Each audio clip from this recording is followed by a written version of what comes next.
Marc Arsenault, en ondes, en marge et en musique.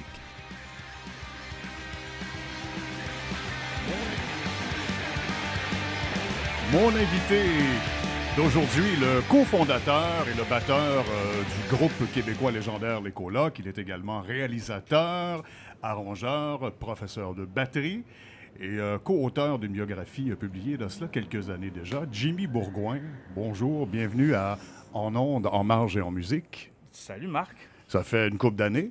Ça fait un petit bout, là. Ça va faire une vingtaine d'années, certains. Ouais. Écoute, cette biographie-là, c'était-tu pour te vider le sac un petit peu? Parce que tu avais attendu une couple d'années, comme 14 ans à peu près, 14-15 ans, avant de co-signer ça avec...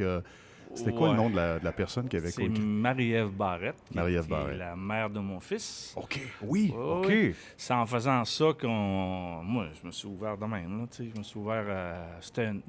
J'avais un studio d'enregistrement avec un de mes chums, Yolin, puis après la mort d'André, c'est ça que j'ai fait. J'ai ouvert un studio d'enregistrement, j'ai coupé mes cheveux. Je voulais plus me faire reconnaître trop tôt parce que, tu sais, c'était long, ce deuil-là. Là. Ouais. À chaque fois qu'on arrivait devant le monde, ça commençait tout le temps. C'est-tu plate Dédé, hein? T'as coupé tes cheveux, t'as rasé tes cheveux à la mort de Dédé? Ah, je dirais, là, vraiment, là, pas longtemps après, là. Ma mère est décédée... avant, tu sais, puis, parce que tout le monde qui me rencontrait, puis moi, je travaillais beaucoup dans le public, j'ai arrêté de faire du live après sa mort pas mal, pendant un bon bout, parce que j'étais plus capable là, les gens qui me rencontraient me parlaient seulement de sa mort, tu sais. Ouais. Fait que, puis la famille, ça devait être pire encore, la famille Dédé, là, tu sais, c'était pas un cadeau. Fait que, tu sais, moi, c'était tough. Ça fait que j'ai rencontré quelqu'un qui avait besoin de moi pour faire un bon démo qualité album. Là. Fait que j'ai fait son démo chez Yves Marchand. Dans le temps qu'il restait, il y avait un garage en arrière. En tout cas, on a tout monté ça là. Puis on a fait un bon démo pour ce gars-là. Puis je suis devenu bien chum avec, bien proche. Puis on a décidé d'ouvrir notre studio d'enregistrement. C'est devenu une compagnie de disques, une compagnie de production musicale. On était au-dessus de l'eau là, pendant une bonne quinzaine d'années, certains. Puis, c'est ça. Puis moi, ça faisait pas mon affaire. Tu sais, je restais à l'appartement en bas du studio, puis le studio en haut était super bien installé à Longueuil, c'était super cool. Un studio assez pas mal pro, là. Tu sais, il y a eu pas mal de monde qui a passé là. Fait que moi, j'étais underground, là. Tu sais, je faisais pas de show pantoute, je réalisais, je faisais la prise de son, des sessions de temps en temps en tant que batteur, tu sais, puis ça faisait bien mon affaire. Comme ça, je pouvais... sauf que, tu sais, je me suis reclus beaucoup, tu sais, puis ça n'a pas été une super bonne idée, dans le fond, là. Mais j'étais comme mon père, moi, tout seul, puis je règle mes affaires tout seul, puis... Mais sauf qu'il y a des fois... Vous étiez tellement un band de live. On t'associe toujours, quand on pense au coloc, on pense à un party, on pense à sa déménage, c'est live. Alors, Jimmy qui se retire, combien d'années, combien de temps? Oh, Seigneur... J'ai été dans ce studio-là, sûrement 15 ans, 14-15, là. Puis à un moment donné, il y a un gars qui est arrivé pour un contrat, puis... il y avait un hommage à CCR, puis il y avait des compos, puis il voulait... Moi, à cause des colocs, le blues, le shuffle, tout ça, j'étais bien bon là-dedans, puis lui, il aimait bien ça, mon jeu, fait qu'il est venu me voir pour me dire « Tu enregistrerais-tu mes tunes? » Puis en même temps, tu ferais-tu du live avec moi? Je fais un hommage à CCR, je dis « Où tu joues, là? » C'était jamais des super grosses scènes, fait que ça me dérangeait pas, je me présente pas. OK. Puis, non. T'avais juste besoin de jouer incognito. C'est ça, puis c'est du Southern Rock, là, man, c'est cool, tu sais, fait que...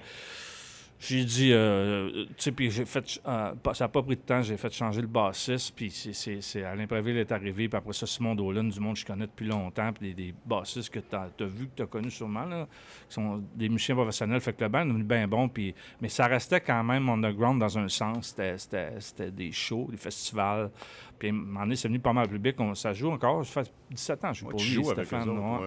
Fait que, puis c'est des chums, là, tu sais, c'est un man, il n'y a pas de répète, on colle les tonnes à la shot, là, c'est vraiment, mais c'est très bon, là, c'est un Christy de bon band, c'est un show de guitare, là, on dirait Cream quasiment, là, tu sais. OK, ouais.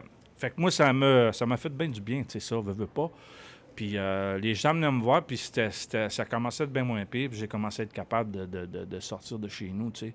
Puis cette fille-là qui a écrit le bouquin, Marie-Ève, elle m'a aidé comme ça, aucun Christy de bon sens.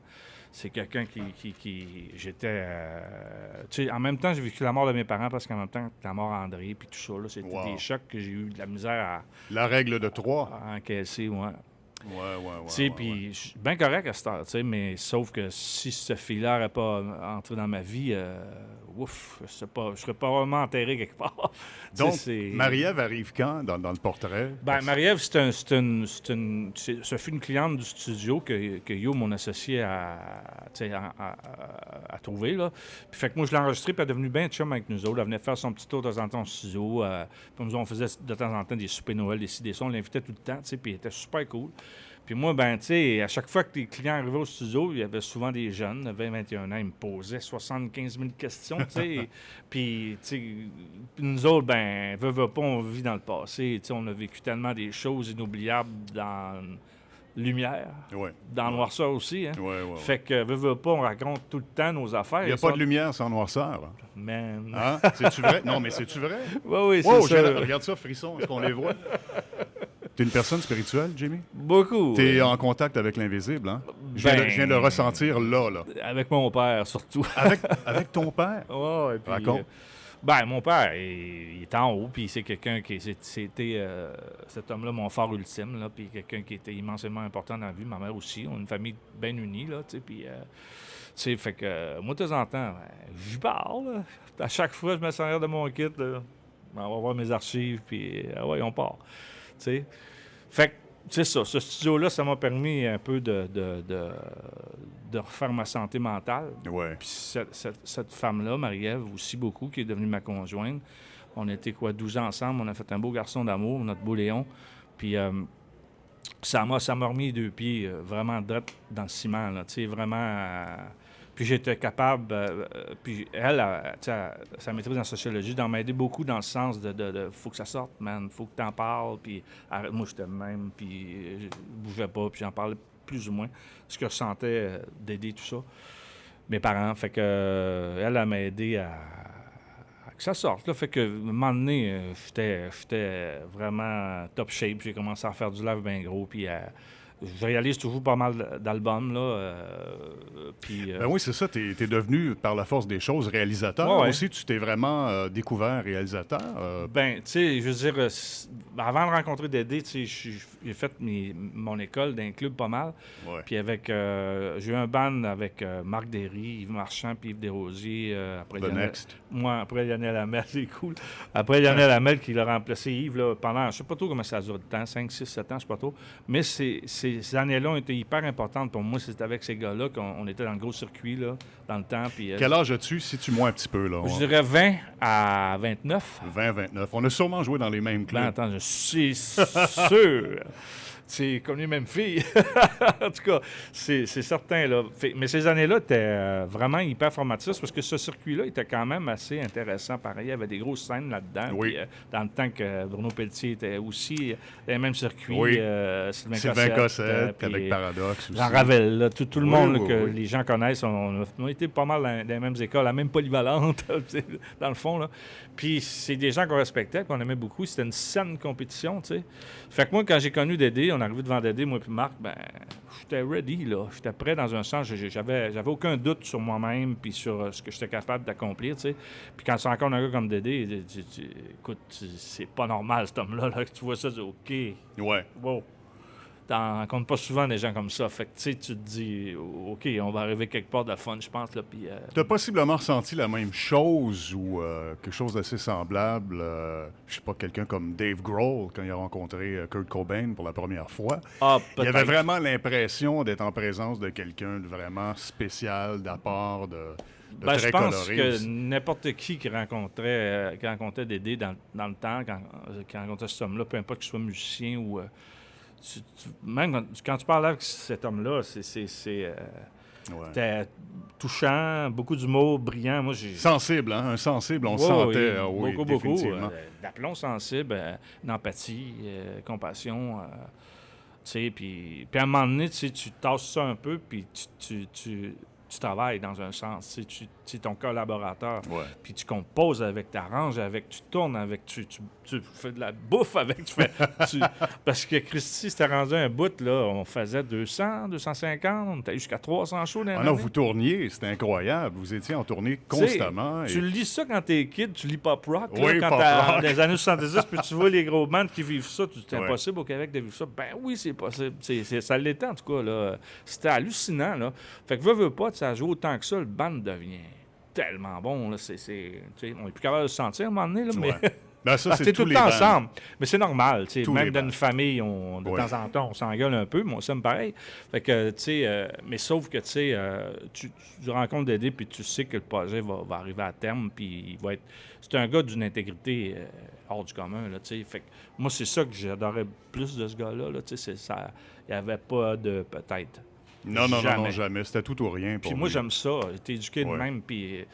Tu sais, dans ce métier-là, tu sais pas si tu t'en vas, là. Tu sais, Non. ouf, Non. tu vas y goûter fort, surtout quand tu es avec quelqu'un qui est talentueux de même, là. Tu sais, c'est comme... puis c'est quelque chose qui m'a marqué à la vie. C'est quelque chose qui m'aide encore beaucoup, qui m'ouvre plein des portes. Le fait que je connaissais Dédé, puis j'ai travaillé avec, là, puis que j'ai fait partie de l'aventure des 10 ans des colocs, là, tu sais, c'est comme... puis sans lui, ce groupe-là n'aurait jamais existé, là. C'était lui le capitaine, le général de ce band-là. C'est lui qui a trouvé le nom.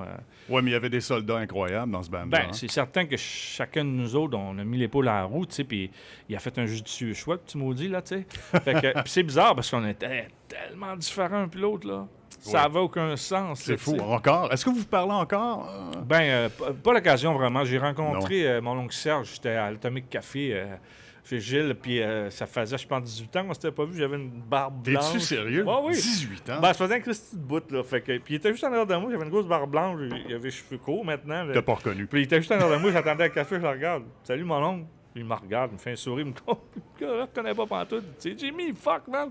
Hein, ben voyons donc. Voyons On s'était donc. assis, puis on a T'as parlé vraiment pas pendant- reconnu? Non, non. Ben, il m'a reconnu à un moment donné, mais j'avais une barbe, là, tu sais. Ouais, puis, fait qu'on s'était assis à 2-3 heures, là, on s'est remis à la date, là, puis c'était super cool, il est tellement fin. Puis Mike, pas vraiment. Qui d'autre? Vander, quelquefois. J'ai joué avec quelquefois. C'est pas une couple de projets. Moi, j'ai un band qui s'appelle la Massadé des Fortins, fait qu'il a fait une couple de shows Oui. avec nous autres, là. Il embarque sur le rappel. Là. Les 3-4 dernières tunes, il trippait avec nous autres. Sur le projet aussi, à Radio Cannes, il était là, Vander. Fait que Oui. j'ai revu quelques fois, puis ça fait toujours hyper plaisir. Là, Il était narrateur, lui, hein, sur le projet aussi avec Hubert Pro. Là. Il n'est pas narrateur pour le spectacle, le show théâtral. Je l'ai pas vu le show, il paraît qu'il est super bon. Là. C'est ce qu'on dit. Hein. Ben, il y a un band là-dedans, je pense. Pas beaucoup de musiciens, je pense qu'ils sont 2 ou 3. Là. Formule je pense réduite. qu'ils jouent, là, c'est ça. Ça a l'air que c'est bien, bien bon. Moi, je ne l'ai pas vu. Il m'a invité une couple de fois. J'ai pas eu le temps, là, mais vraiment, j'allais le voir. Mais j'ai vu la conférence. Il nous a fait ça à l'Hôtel 10 à un moment donné. Là. Réal Fortin était là. On était quelques chanceux, là, puis on avait un peu c'était quoi. Mais maintenant, c'est plus étoffé que ça, là, ce qu'on a vu, là. Le 8 mai prochain, ça va marquer le 23e anniversaire du décès de ton grand chum. On va s'en reparler tantôt. On va faire une courte pause. Restez là. Mon nom est Marc Arsenault. Vous écoutez En ondes, en marge et en musique sur cnv.ca. On est en direct aussi du duo Centre Laval, si vous voulez passer. Dire un bonjour à M. Bourgoin, qui est très parlable. Hein? Et puis, on est en simultané sur AM 940 Montréal aussi. Restez là.